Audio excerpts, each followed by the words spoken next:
ప్రియులారా, మీ అందరికీ వందనాలు తెలియజేస్తున్నాను. ఈరోజు మనం ప్రార్థనతో మన వాక్య ధ్యానాన్ని ప్రారంభించుదాం. పరిశుద్ధుడా, ప్రేమ కలిగిన మా తండ్రి, మీ సన్నిధి సహవాసం ఉంచండి. ప్రభువా, మీ వాక్యమును ధ్యానించుతుండగా మీ శక్తిని బలమును అనుగ్రహించమని, మీరే అర్థం చేసుకునే హృదయాన్ని దయచేయమని, ప్రభువా మీ దాసుని నన్ను నిలబెట్టి ప్రభువా మీరు వాడుకోమని, మీకు మహిమార్థంగా యూట్యూబ్ పరిచర్యను మీరు దీవించమని, బలపరచమని మీకే వందనాలు చెల్లించి యేసు అన్ని నామములో అడుగుతున్నాను తండ్రి, ఆమేన్. ప్రియులారా, ఈరోజు ఒక ప్రాముఖ్యమైన అంశాన్ని గురించి నేర్చుకుందాం. బైబిల్లో ప్రతిదీ కూడా ప్రాముఖ్యమే. మరి మీరు కష్టాల్లో ఉన్నారా, శ్రమలో ఉన్నారా, నిస్సహాయమైన స్థితిలో ఉన్నారా, క్లిష్టమైన పరిస్థితుల్లో ఎటెళ్ళాలో ఏం చేయాలో అర్థం కాని పరిస్థితుల్లో కన్ఫ్యూజ్లో ఉండారా? అయితే అన్నిటికీ కూడా బైబిల్ నుండి మనకు సమాధానం ఉంటుంది. బైబిలు పరిష్కరించలేనటువంటి సమస్య అంటూ ఏమి లేదు. కానీ సమస్యల్లా ఏమిటంటే, మనం బైబిల్ దగ్గరకు వచ్చినా, దేవుడి సన్నిధికి వచ్చినా, ఆ దేవుడి సన్నిధిలో మన సమస్యని దేవుడు పరిష్కరించడానికి మనం ఆయనకు అవకాశం ఇవ్వము. ఇక్కడ మనం ఈరోజు ఒక స్త్రీని గురించి నేర్చుకుందాం. స్త్రీలు సాధారణంగా బలహీనమైన ఘట్టమని పేతురు గారు రాస్తున్నాడు. బలహీనమైన ఘట్టమని. కానీ బైబిల్లో స్త్రీలు వారు పురుషులతో ఏమాత్రము తీసిపోయినటువంటి జీవితాన్ని జీవించారు. పురుషుల వలె స్త్రీలు కూడా గొప్ప కార్యాలని, విశ్వాస కార్యాలని సాధించారు. అలాంటి ఒక స్త్రీ యొక్క వృత్తాంతాన్ని ఈరోజు మనం బైబిల్ గ్రంథంలో నుంచి 2వ రాజుల గ్రంథము 4వ అధ్యాయము 1 నుండి 7 వచనాలు కనుక మనం చదువుకున్నట్టుగైతే ఈ విషయాలను మనం ఒకదాని తర్వాత ఒకటి చదువుకుందాం. అంతటా ప్రవక్తల శిష్యులలో ఒకని భార్య నీ దాసుడైన నా పెనిమిటి చనిపోయెను. అతడు యెహోవా యందు భక్తి గలవాడని మీకు తెలిసే ఉన్నది. ఇప్పుడు అప్పులవాడు నా ఇద్దరు కుమారులను తనకు దాసులుగా ఉండుటకై వారిని పట్టుకొని పోవుటకు వచ్చి ఉన్నాడని ఎలీషాకు మొర్రపెట్టగా, ఎలీషా నా వలన నీకేమి కావలేను, నీ ఇంటిలో ఏమి ఉన్నదో అది నాకు తెలియజెప్పుము. అందుకామె నీ దాసురాలైన నా ఇంటిలో నూనె కుండ ఒకటి ఉన్నది, అది తప్ప మరేమీ లేదనెను. అతడు నీవు బయటకు పోయి నీ ఇరుగు పొరుగు వారందరి యొద్ద దొరకగలిగిన వట్టి పాత్రలన్నిటిని ఎరువు పుచ్చుకొనుము. అప్పుడు నీ ఇంటిలోనికి వచ్చి నీవును నీ కుమారులను లోపల నుండి తలుపు మూసి ఆ పాత్రలన్నిటిలో నూనె పోసి నిండినవి ఒక తట్టున ఉంచుమని ఆమెతో సెలవీయగా, ఆమె అతని యొద్ద నుండి పోయి తానును కుమారులను లోపల నుండి తలుపు మూసి కుమారులు తెచ్చిన పాత్రలలో నూనె పోసెను.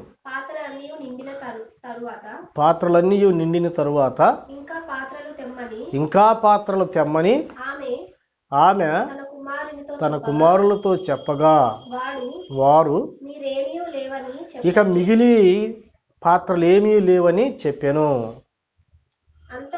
అంతలో నూనె నిలిచిపోయెను. నూనె నిలిచిపోయెను. ఆమె ఆమె దైవజనుడైన దైవజనుడైన అతని యొద్దకు వచ్చి అతని యొద్దకు వచ్చి సంగతి తెలియజెప్పగా అతడు అతడు నీవు పోయి ఆ నూనెను అమ్మి నీ అప్పు తీర్చుకొని మిగిలిన దానితో నీవును నీ పిల్లలను బ్రతుకుడని ఆమెతో చెప్పాను. హల్లెలూయా. ప్రియులారా, ఈ వాక్య భాగంలో నుంచి ఆమె వృత్తాంతాన్ని కనుక చూసుకున్నట్టుగైతే ఆమె ఒక విధవరాలు. అంతేకాదు, ఆమె అప్పులు అనేటువంటి బాధలో చిక్కబడినటువంటి ఒక విధవరాలు. నిస్సహాయమైన స్థితిలో, ఏమి చేయాలో అర్థం కానటువంటి పరిస్థితిలో ఆమె ఉన్నది. ఈరోజు ఈ యొక్క లెసన్ నుండి, ఈ భాగం నుండి మనం నేర్చుకునేటువంటి అంశం ఏంటంటే ఫరిష్ టు హోప్.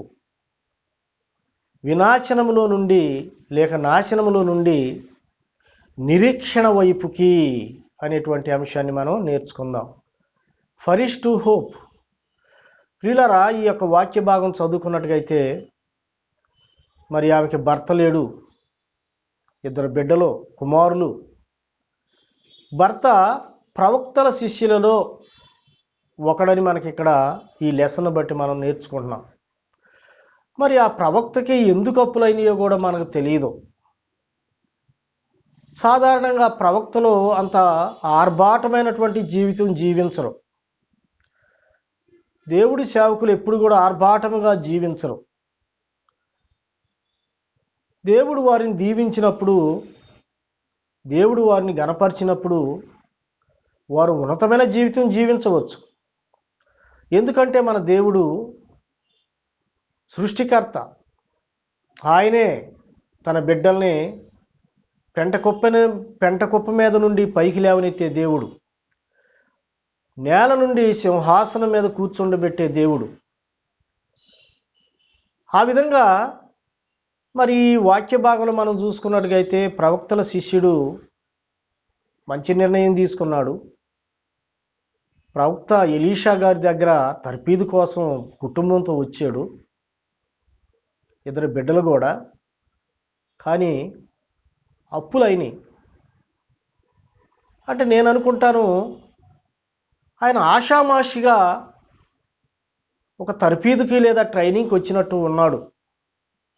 ఈ రోజుల్లో కూడా దేవుని బిడ్డలారా అనకూడదు, కానీ కొంతమంది దేవుడి సేవకులుగా ట్రైనింగ్ చేయబడినటువంటి దేవుడి సేవకుల్ని మనం చూస్తూ ఉన్నప్పుడు వారు సాదాసీదాగా కనపడతా ఉంటారు. అంటే వారు నేర్చుకున్నది జీవవాక్యము, దేవుడి దగ్గర ట్రైనింగే, కానీ వారి జీవితాలకి ట్రైనింగ్కి వారి జీవితాలకి ఏ విధమైన రిలేషన్ లేదన్నట్టుగా మనం చూస్తూ ఉంటాం. సరే, ఏది ఏమైనప్పటికీ కూడా ప్రియులారా, మరి మొత్తం మీద దేవుడి సేవ నేర్చుకోవాలి, ప్రవక్త దగ్గర ఉండాలనే ఆశతో ఆయన వచ్చాడు. దేవుడి కొరకు జీవించాలని నాడు అనేక మంది దేవుడి సేవకులుగా తర్పీదు పొందుతున్నారు. మంచిదే. ఇక్కడ వాక్య భాగంలో చూసుకున్నట్టుగైతే దేవుడి సేవకుడిగా ఉండాలి, దేవుడి కొరకు జీవించాలి అని తీర్మానం చేసుకొని ఎలీషా ప్రవక్త దగ్గరికి వచ్చాడు. మరి అప్పులు ఏ విధంగా అయినాయి అంటే, సాధారణంగా మరి రోగాలు ఏమైనా వచ్చినాయా, అనారోగ్య పరిస్థితులు, లేదంటే ఎవరికన్నా అప్పు ఇప్పించేసి వారు ఇవ్వకపోతే ఈయన అప్పులు పాలైపోయాడా? అది అంతా కూడా బైబిల్ గ్రంథంలో రాయబడలేదు ప్రియులారా. సరే, నేను అనుకుంటాను రోగాన్ని బట్టి ఆయనకి అప్పులైనవి అని చెప్పి అనుకుంటాను. చిన్న వయసులోనే ఆయన చనిపోవటం జరిగింది. యవనస్తురాలైన భార్య, 2 కుమారులు అనాథలుగా చేసి ఆయన చనిపోవటం జరిగింది. ఇప్పుడు ఆమె ముందు ఎటువైపు వెళ్ళాలి? నేను అనుకుంటాను, దేవుడి బిడ్డలారా, మరి ఆమె తెలిసిన వాళ్ళందరి దగ్గర అప్పులు తెచ్చుకొని ఉండొచ్చు. తన భర్త తరపు నుంచి అప్పులు తెచ్చుకొని ఉండొచ్చు, ఆమె తరపు నుంచి, ఆమె తల్లిదండ్రుల నుంచి, వాళ్ళ అన్నదమ్ముల నుంచి అప్పులు తెచ్చుకొని ఉండొచ్చు, ఆమెకు తెలిసిన వారి దగ్గర నుంచి అప్పులు తెచ్చుకొని ఉండొచ్చు. ఇక భూలోక సంబంధంగా ఆమె ఎటువైపు వెళ్తానికి కూడా అన్ని దారులు మూయబడ్డాయి. దేవుడి బిడ్డలారా, విచిత్రం ఏంటంటే ఆయన ఏర్పాటు చేసుకున్న వాళ్ళని ఆయన వదిలిపెట్టడం, అన్ని దారులు ఆటోమేటిక్గా మూసివేసేటట్టుగా ఆయన చేస్తాడు. అన్ని దారులు మూసుకుపోయినాయి. తూర్పు వైపు మూసుకుపోయింది, పరమడ వైపు మూసుకుపోయింది, ఉత్తరం వైపు మూసుకుపోయింది, దక్షిణం వైపుకు మూసుకుపోయింది. అంటే భూలోకంలో ఆమె అప్పులు తెచ్చుకోవడానికి అవకాశం లేకుండా పోయింది.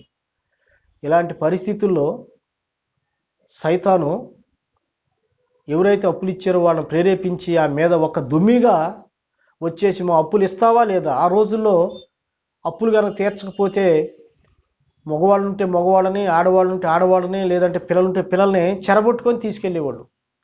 తీసుకుపోయి అప్పులు తీరేంత వరకు వాళ్ళకి బానిసలుగా ఉంచుకునే ఆచారం ఆ రోజుల్లో ఉంది. కనుక మరి ఈ విధవరాల దగ్గర కూడా అప్పులు వాళ్ళు వచ్చేసి మా అప్పులు తీర్చు, ఇప్పుడే తీర్చాలి మాకు, లేదంటే నీ పిల్లల్ని పట్టుకొని వెళ్ళిపోతామనంటే, వీళ్ళరా అలాంటి పరిస్థితుల్లో నీవు నేను కనుక ఉంటే మనం ఏం చేస్తాం?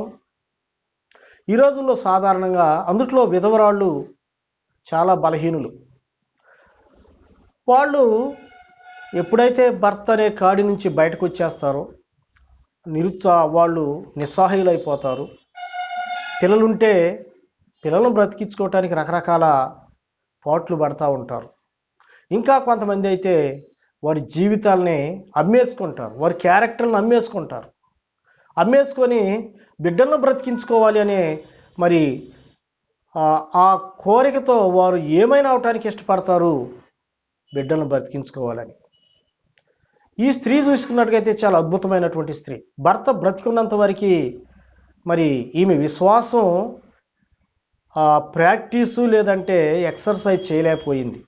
ఇప్పుడు భర్త వెళ్ళిపోయిన తర్వాత, అప్పులు వాళ్ళు వచ్చిన తర్వాత ఇప్పుడు ఏం చేయాలో అర్థం కాని పరిస్థితుల్లో ఆమె నేర్చుకున్నటువంటి జీవం కలిగిన దేవుడు ఉన్నాడు, నా పితరులను ఐగుప్తులో నుంచి విడిపించాడు, ఆయన నన్ను కూడా విడిపించుతాడు అనేటువంటి ఒక ఎక్కడో కారు చీకట్లో ఒక కాంతి రేఖలే ఆమె ఎప్పుడో నేర్చుకున్నటువంటి పాఠంలో ఉన్నటువంటి విశ్వాసం ఆమె జ్ఞప్తికి వచ్చింది.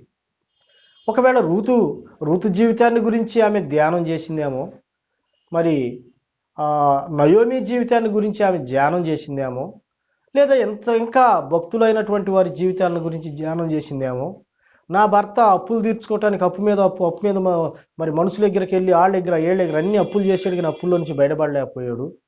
ఇప్పుడు నా భర్త చనిపోయాడు, అప్పులు వాళ్ళు వచ్చారు, ఇప్పుడు నేను ఎటువైపు వెళ్ళాలి అనేటువంటి తీర్మానం ఆమె సందిగ్ధంలో. పిల్లల్ని నమ్మేద్దామా, లేదా నా జీవితాన్ని చెడగొట్టుకుందామా, ఏమి చేయాలి? దేవుని బిడ్డలారా, దేవుడు ఏర్పాటు చేసుకున్నటువంటి బిడ్డలను దేవుడు అలాంటి క్లిష్ట పరిస్థితిలో తీసుకొస్తాడు, దేవుడే తీసుకొస్తాడు. మనం చూసుకున్నట్టుగైతే మరి మార్కు సువార్త 5వ అధ్యాయము 35వ వచనంలో మనం చదువుకున్నట్టుగైతే, మార్కు సువార్త 25వ అధ్యాయం చదువుచుని 25 వచనాలు 26వ వచనం. మార్కు సువార్త 5వ అధ్యాయం 25, 26. 12 ఏళ్ల నుండి రక్తస్రావ రోగముతో బాధపడుతూ ఉండిన ఒక స్త్రీ ఉండెను. అనేక వైద్యుల చేత ఎన్నో తిప్పలు పడి తన కలిగినంతయు ఏం చేసుకునేను, ఎంత మాత్రము ప్రయోజనము లేక మరింత సంకటపడెను. ఆమె యేసును గూర్చి విని, నేను ఆయన వస్త్రపు చెంగును ముట్టితే చాలు నా రోగం తొలగిపోయిద్దనే విశ్వాసంలోకి ఆమె వచ్చింది. ప్రియులారా, ఆమెకి ఎంతో డబ్బు ఉంది, ఆమెకి హోదా ఉంది, పిలిస్తే పలికేటువంటి డాక్టర్లు ఉన్నారు, ఇంటికి వచ్చి వైద్యం చేసే డాక్టర్లు ఉన్నాడు. అప్పుడు యేసు ప్రభు కనపడలేదు. దేవుడు చూస్తున్నాడు. దేవుడు చూసి ఆమె మార్గానికి, ఆమె ఆలోచనలకి ఆమెను అప్పగించాడు దేవుడు. కనుక తనకు ఉన్న డబ్బు మొత్తం వ్యయం చేసుకునేంత వరకు దేవుడు మౌనంగా ఉన్నాడు. నీ జీవితంలో నీ స్వబుద్ధి మీద ఆధారపడే స్థితి ఉన్నంత వరకు దేవుడు నీ జీవితంలో కలుగు చేసుకోలేడు. ఎప్పుడు ఆయన కలుగు చేసుకుంటాడు? నీ పూర్ణమైన హృదయముతో. 3వ సామెతల గ్రంథం 3వ అధ్యాయము 6వ వచనంలో ఉంటుంది. నీ పూర్ణమైన హృదయముతో ఆయన తట్టు తిరిగిన ఎడలా అని వాక్యంలో ఉంటుంది. నీ స్వబుద్ధిని ఆధారం చేసుకొనక నీ పూర్ణ హృదయముతో యెహోవాయందు నమ్మిక ఉంచుము. You trust whole heartedly. You trust whole heartedly. నీ పూర్ణ హృదయముతో యెహోవాయందు నమ్మిక ఉంచుము. యెహోవాయందు నమ్మిక ఉంచాలంటే ప్రియులారా అంత ఈజీ కాదు. ఎందుకంటే మానవులను ఏలుబడి చేసేది ఒక స్వబుద్ధి. ఆ స్వబుద్ధి వలన వాళ్ళు ప్రభు దగ్గర రాలేరు. ఈ రక్తస్రావం కలిగినటువంటి స్త్రీ, ఆమెకి డబ్బు ఉంది, హోదా ఉంది, అన్నీ ఉన్నాయి, అందువలన యేసు ప్రభు దగ్గరకు రాలేదు. అయితే యేసు ప్రభు దగ్గరికి ఎప్పుడు వచ్చింది ప్రియులారా? ఆ డబ్బు మొత్తం వ్యయమైపోయి ఆమె బ్యాంకు బ్యాలెన్స్ నిల్లైపోయింది. ఇక ఎవరు డబ్బులు అప్పులు ఇచ్చే పరిస్థితి లేదు.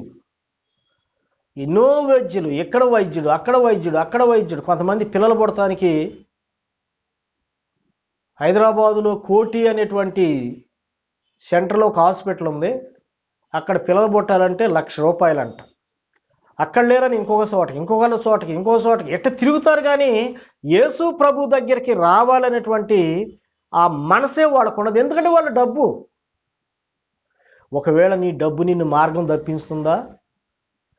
అట్లయితే నీ డబ్బు మీద మనసు పెట్టకు. నీ పూర్ణ హృదయంతో యెహోవాను నమ్మికించుము. ఈ భర్త చనిపోయిన తర్వాత ఒకవేళ ఇంట్లో ఆర్భాటాలు చేయటానికి ఈ భార్య పురమాయించిందేమో ఆ సేవకుడిని. సేవకుడు ఎదురు చెప్పలేక ఆ భార్య చెప్పినట్లుగా అన్ని అప్పులు చేసి చివరికి చచ్చిపోయాడు. అప్పుడు ఈమె ఏమి చేయాలి? ఇప్పుడు ఆమె నాశనం అనేటువంటి ఒక శిఖరం మీద నిలబడి ఉంది.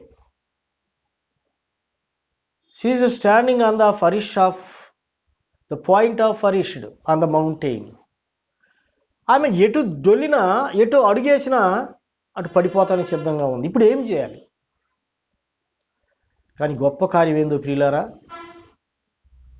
ఆమె ప్రభువు దగ్గరకు రాగతలికి దేవుడి సేవకుడు, దేవుడు ప్రవక్త, శిష్యుని యొక్క భార్యే, కానీ ప్రభు దగ్గర రాలేదు. కానీ ఇప్పుడు తల్లిదండ్రుల దగ్గరికి వెళ్దామంటే వాళ్ళు సహాయం చేయలేని స్థితిలో ఉన్నారు. అత్తమామలు అసలే సహాయం చేయలేని స్థితిలో ఉన్నారు. ఎందుకంటే తన కొడుకే చనిపోయాడు. ఇప్పుడు ఏం చేయాలి?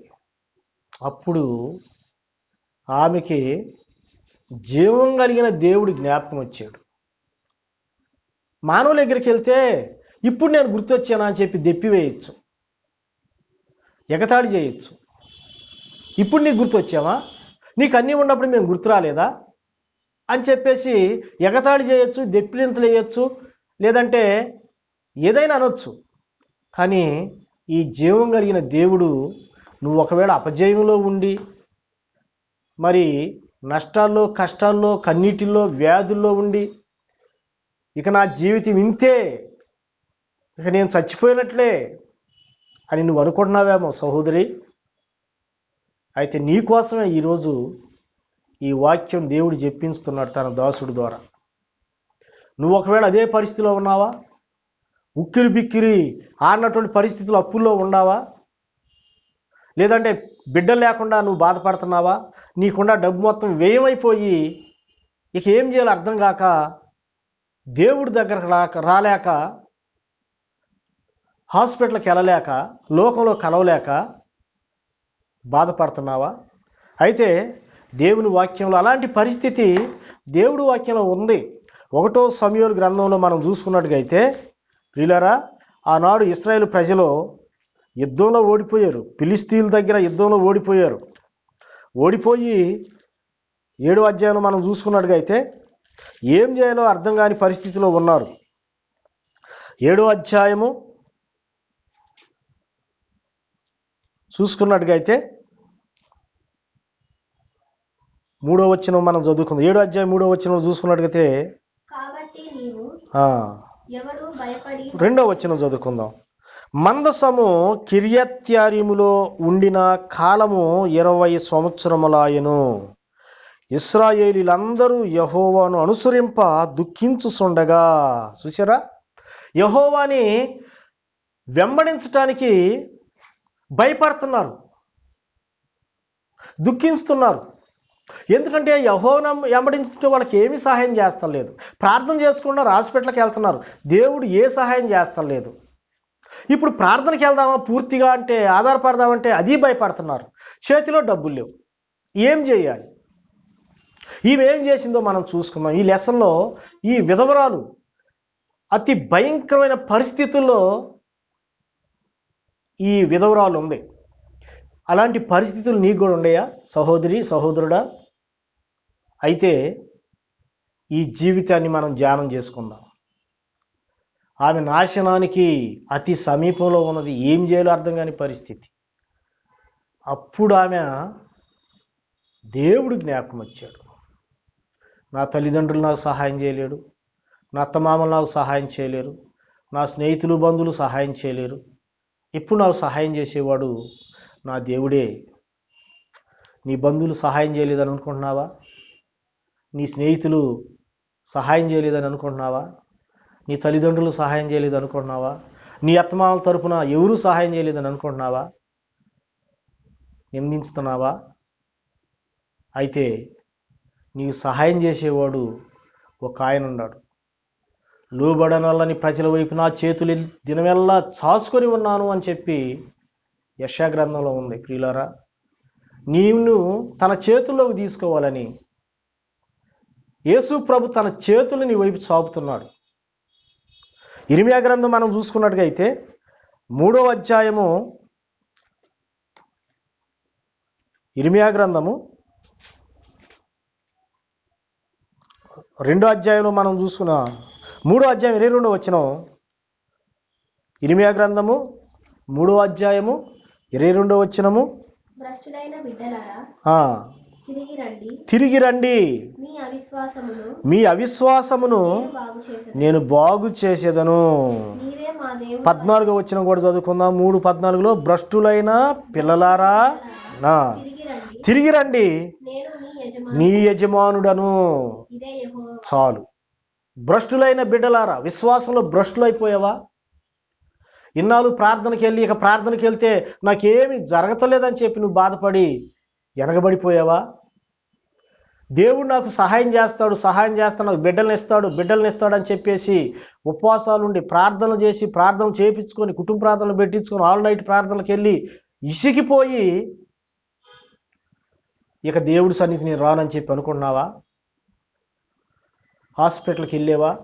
హాస్పిటల్లో కూడా నీకు ఏమి జరగకపోవటాన్ని బట్టి నీవు అటు లోకంలో వెళ్ళలేక, ఇటు ప్రార్థనకు రాలేక కొట్టుమిట్టాడుతున్నావా? అయితే ప్రభు మరొకసారి నీకు ఆహ్వానం ఇస్తున్నాడు. విశ్వాసంలో భ్రష్టులైన బిడ్డలారా తిరిగి రండి, మీ అవిశ్వాసం నేను బాగు చేసేదను. ఒకవేళ నీ పూర్ణ హృదయంతో దేవుడి మీద ఆధారపడలేదేమో, నీ స్వబుద్ధి మీద దేవుడి మీద ఆధారపడ్డావేమో. నీ స్వబుద్ధి మీద అంటే ప్రార్థన చేస్తానే లోక సంబంధమైన పద్ధతుల్లో వాళ్ళు జీవించడం వలన దేవుడు సహాయం చేయలేడు. నీ పూర్ణ హృదయంతో నీవు యెహోవాయందు నమ్మిక ఉంచాలి. కీర్తన గ్రంథం 55 అధ్యాయము 22వ వచనంలో, కీర్తన గ్రంథము 55వ అధ్యాయము 22వ వచనంలో, నీ భారమును యెహోవా మీద మోపము, ఆయనే నిన్ను ఆదుకొనును. చూసారా, నీతిమంతులనే ఎన్నడను కదలనీయడు. చూసావా, నీ భారము యెహోవా మీద మోపు. పూర్తిగా నీ పూర్ణ హృదయంతో ఆయన మీద ఆధారపడు, పూర్ణ హృదయంతో. అంతేలే కానీ ఆయన హృదయాన్ని పరిశీలించే దేవుడు. సహోదరుడా, సహోదరి, ఆయన గురించి నువ్వేం సాక్ష్యం చెప్పాల్సిన అవసరం లేదు. నీవు పూర్తిగా ఆయన మీద ఆధారపడ్డావో లేదో ఆయనకు తెలుసు. అందుకని ఆయన నీకు సహాయం చేయలేకపోతున్నాడు. పూర్ణ హృదయంతో ఆయన మీద ఆధారపడమని వాక్యంలో చెబుతుంది. అదేవిధంగా యోహాను రాసినటువంటి పత్రిక 2వ అధ్యాయంలో, యోహాను సువార్త 2వ అధ్యాయము 6వ వచనంలో ఈ విధంగా ఉంది. మరియమ్మ తన పరిచారకులను చూసి యూదుల శుద్ధీకార కాదు 2:6 చదువు, 2వ అధ్యాయం 6వ వచనం. ఆయన మీతో చెప్పినది చేయుడనెను. మరియమ్మ పరిచారకులను చూసి ఏం చెబుతుంది? ఆయన మీతో చెప్పినది చేయుడనెను. అంతే. దేవుడు మహిమ మీరు చూడాలి అంటే, నేను చూడాలి అంటే ఆయన చెప్పిందే చెయ్యాలి. అంతే. ఆయన చెప్పినట్లుగానే చెయ్యాలి. నీ పూర్ణ హృదయంతో ఆయన వైపు తిరగాలి. ఈ విధవరాలకి ఇక there is no hope. She look east and west and north and south side. She looked her friends, beside of husband, beside of herself, beside of their neighbors, but no one is give up their hands. వాళ్ళందరూ చేయిలు వదిలిపెట్టారు. అప్పులు వాళ్ళు వచ్చేసి పిల్లలను పట్టుకెళ్ళే పరిస్థితి వచ్చేసి నీకేం చేయాలి? అప్పుడు ఆమె జ్ఞాపకం చేసుకుంది, ఈ పరిస్థితుల్లో నా దేవుడే నాకు సహాయం చేస్తాడు. హల్లెలూయా. తప్పిపోయినటువంటి కుమారుడు ఆ దేశంలో పందులు మేపుతూ ఆ పందులు పట్టును తినాలని ఆశించాడు. అయితే సడన్గా ఏ ఫ్లాష్ ఆఫ్ ఐడియా ఆయనకి ఏమని వచ్చింది? తెలుగు బైబిల్లో అప్పుడు వాడికి బుద్ధి వచ్చినప్పుడు నా తండ్రి ఇంట అనేక మంది పరిచారకులకి సమృద్ధిగా ఆహారం దొరుకుతుంది, నేనైతే ఇక్కడ ఆహారానికి ఆకలితో అలమటించుతున్నాను. నా తండ్రి దగ్గరికి వెళ్ళి, తండ్రి నేను నీ ఎదుటను పరలోకం ఎదుటను పాపం చేసి ఉన్నాను, నీ కుమారుని అనిపించుకోవటానికి ఏ మాత్రం యోగ్యుణ్ణి కాను. అదేందో తెలుసా ప్రియులారా? పశ్చాత్తాపం.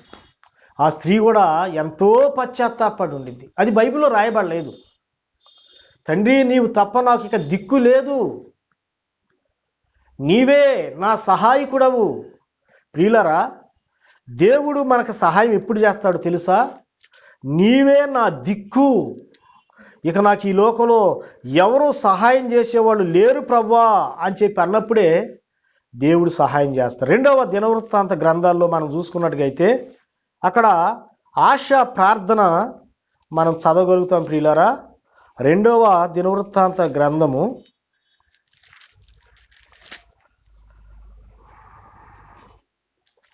ఆశ ఈ విధంగా ప్రార్థన చేస్తున్నాడు.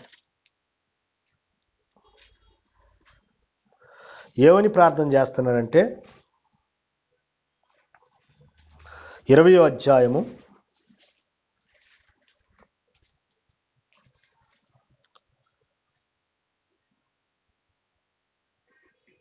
12వ వచనం, మా దేవ 20:12 2వ దినవృత్తాంత గ్రంథంలో చూసుకుంటే, మా దేవ నీవు వారికి తీర్పు తీర్చవా, మా మీదికి వచ్చు ఈ గొప్ప సైన్యంతో యుద్ధం చేయుటకును మాకు శక్తి సాలదు, ఏమి చేయుటకును మాకు తోసదు, నీవే మా దిక్కని ప్రార్థన చేశాను. నువ్వు ఆ ప్రార్థన చేస్తున్నావు సహోదరి సహోదరుడా? లేదంటే నాస్తిక మార్గంలోకి వెళ్ళిపోతున్నావా? ఆ దేవుడు యేసు ప్రభు దేవుడిని నేను నమ్ముకున్నాను, నా దేవుడిని వదిలిపెట్టి ఆ దేవుడు ఏదో సహాయం చేస్తాడు, పిల్లల్ని ఎత్తాడు, లేదా వ్యాధులను బాగు చేస్తాడంటే ఆ దేవుడు ఏమి బాగు చేయలేదు, ఏం పిల్లల్ని ఇవ్వలేదు, మళ్ళీ నా దేవుడిలోకి నేను వెళ్తాను అని నువ్వు అనుకుంటున్నావా? లేదంటే భూలోకంలో అసలు దేవుడే లేదని చెప్పి నాస్తికవాదంలోకి నీకు దిగుతున్నావా? అలాంటి వారికి దేవుడు సహాయం చేయడు. ఎలాంటి వారికి దేవుడు సహాయం చేస్తాడు తెలుసా ప్రియుడా సహోదరి? నీవే నా దిక్కు ప్రభువా, ఇక నాకు ఏ సహాయం లేదు ప్రభువా. రాజు సైతం ఆ ప్రార్థన చేస్తున్నాడు.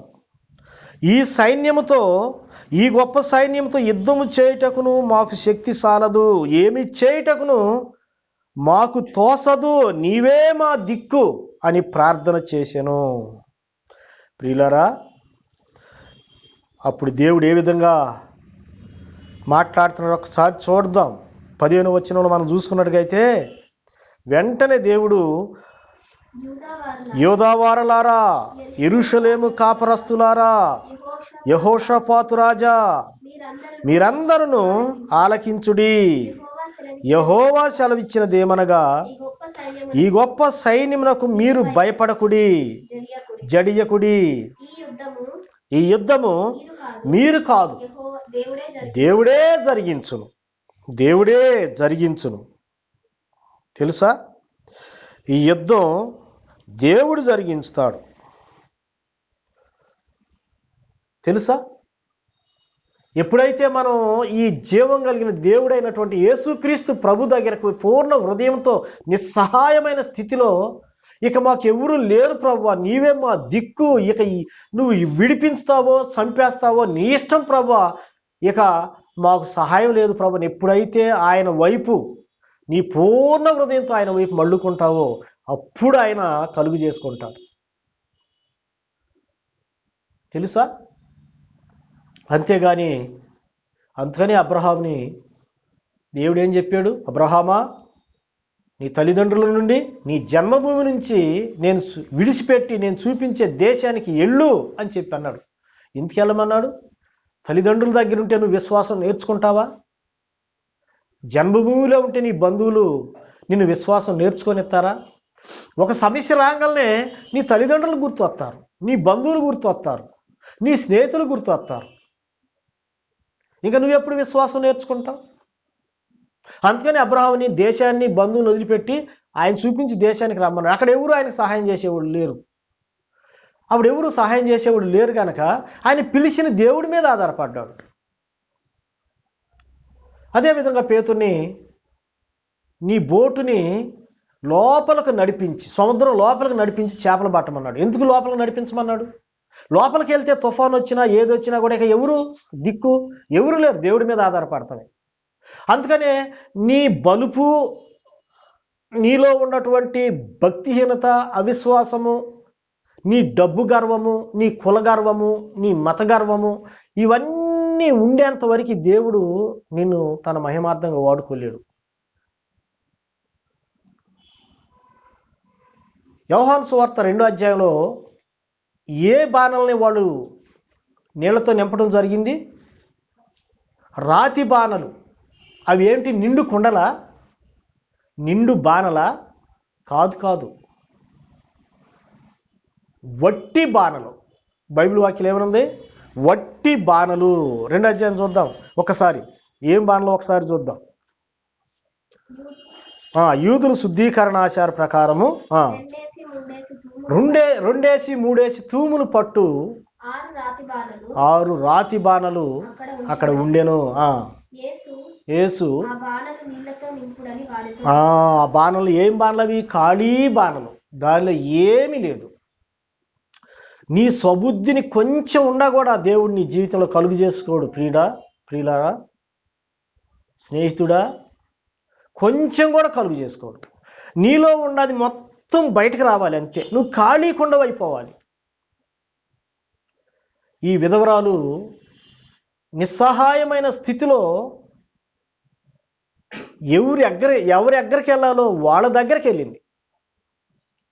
నువ్వు ఎవరి దగ్గరికి వెళ్ళాలో తెలుసు, కానీ నువ్వు వాళ్ళ దగ్గరికి వెళ్ళవు. సహాయం చేయని వాళ్ళ దగ్గరికి నువ్వు పరుగులెత్తుతావు. అందుకని ఇర్మియా గ్రంథంలో చూసుకున్నట్టుగైతే, ఇర్మియా గ్రంథం 2వ అధ్యాయం 13వ వచనంలో ఈ విధంగా రాయబడి ఉంది. ప్రియులారా, నా జనులు 2 నేరములు చేసి ఉన్నారు. ఎన్ని నేరాలు చేసి ఉన్నారు? 2 నేరములు చేసి ఉన్నారు. 1, జీవ జలముల ఊటనైనా నన్ను విడిచి ఉన్నారు. ఏమిటి ప్రియులారా? ఫస్ట్ నేరం ఏంది? జీవ జలాల ఊటనైనా నన్ను విడిచి ఉన్నావు. నువ్వు కూడా విడిచి ఉన్నావా? అయితే నువ్వు త్వరలోనే ఖాళీ అయిపోతావు. 2వది, తమ కొరకు తొట్లను అనగా బ్రద్దలై నీళ్లు నిలవని తొట్లను తొలిపించుకొని ఉన్నారు. నీళ్లు నిలవకుండా తొట్టులను తొలిపించుకున్నారు. ఆ తొట్లకి ఏమైనా తెలుసా? హోల్స్ ఉంటాయి కింద. నువ్వెన్ని పోయి అన్నీ పోతా ఉంటాయి. నువ్వు దశంభాగం తీయకుండా, దేవుడు వాక్యానుసారంగా జీవించకుండా, దశంభాగం తీయకుండా నువ్వెన్ని చేసినా నీకు వచ్చే జీతం మొత్తం చిల్లి సంచిలో పోసినట్టే ఉంటుంది. నువ్వు నిజంగా ఆశీర్వదించబడాలంటే, నువ్వు దేవుని ఎరిగిన దానివైతే, దేవుని ఎరిగిన వాడివైతే దశంభాగం నమ్మకంగా ఇవ్వు. అది చిన్న సంఘమా పెద్ద సంఘమా నీకు అవసరం లేదు.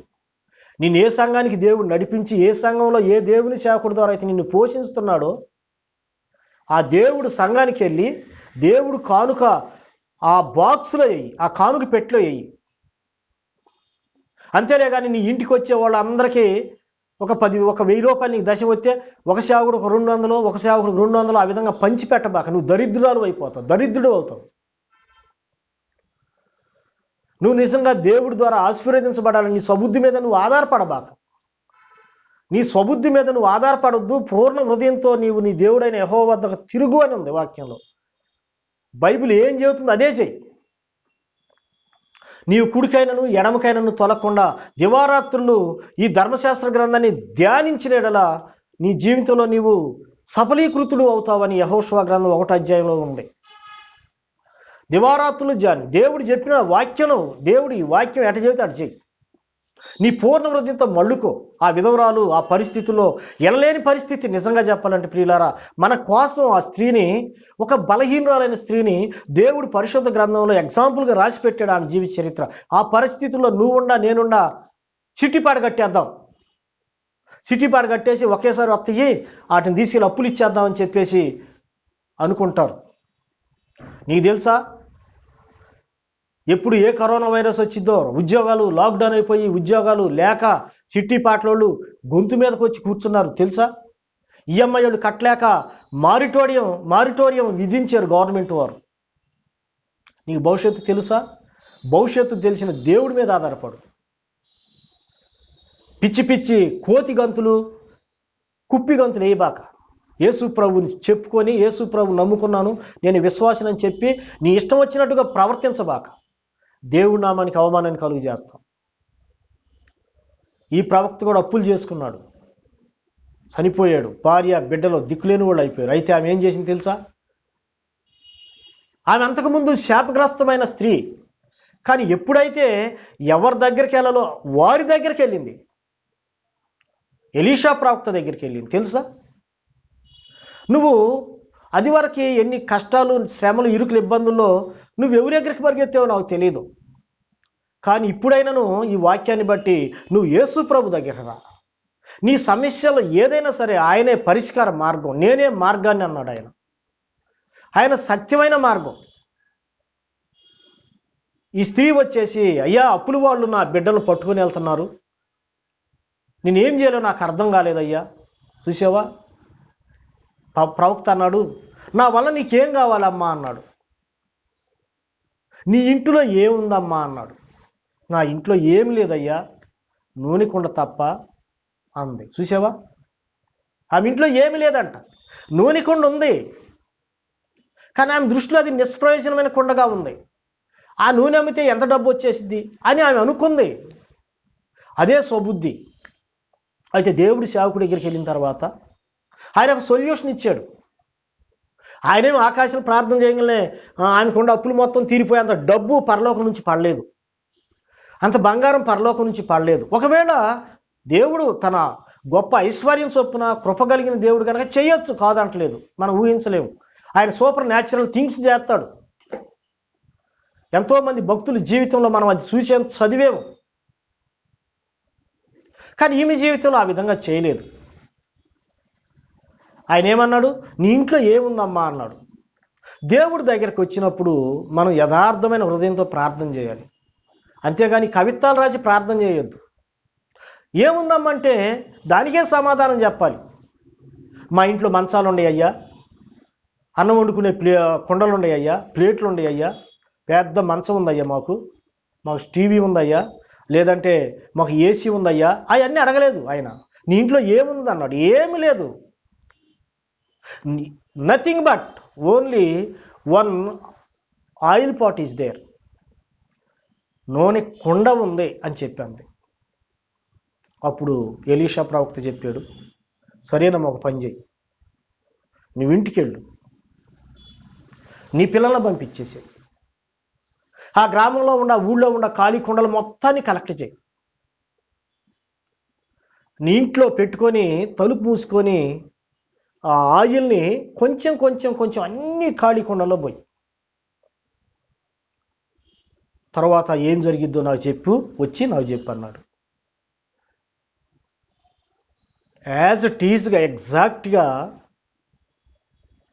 దేవుడి సేవకుడు దైవజనుడు ఏదైతే చెప్పాడో ఆ మాటకు లోబడింది అంతే. కొంచెం కూడా అటు కానీ ఇటు కానీ ఆమె త్వరలేదు. నీవు దేవుడి సన్నిధిలో సక్సెస్ఫుల్ జీవితం జీవించాలి అంటే, నీ కుటుంబము, నీ కుటుంబంలోని బిడ్డలు, నీవు, నీ కుటుంబము దేవుడికి ఆశీర్వాదకరంగా ఉండాలి అంటే, దేవుని వాక్యంలో నుంచి కుడికి కానీ ఎడమకు కానీ తొలగబాక. దేవుడు వాక్యం ఏది చెబితే అది చెయ్యి. ఒకవేళ చేయటానికి నీ శక్తి లేకపోతే దేవుని కృప అడుగు. ఆయన ఎవరిని గద్దింపక ధారాళంగా ఇస్తాడని చెప్పి యాకోబు రాసిన పత్రిక 3వ అధ్యాయంలో ఉంది. నీ జ్ఞానం కొదవయ్యున్నదా? దేవుణ్ణి అడుగు. నీవు విశ్వాసంలో నిలబడలేకపోతున్నావా? దేవుణ్ణి అడుగు. నీవు ఆయన వాక్యానికి విధేయతను చూపించలేకపోతున్నావా? దేవుణ్ణి అడుగు.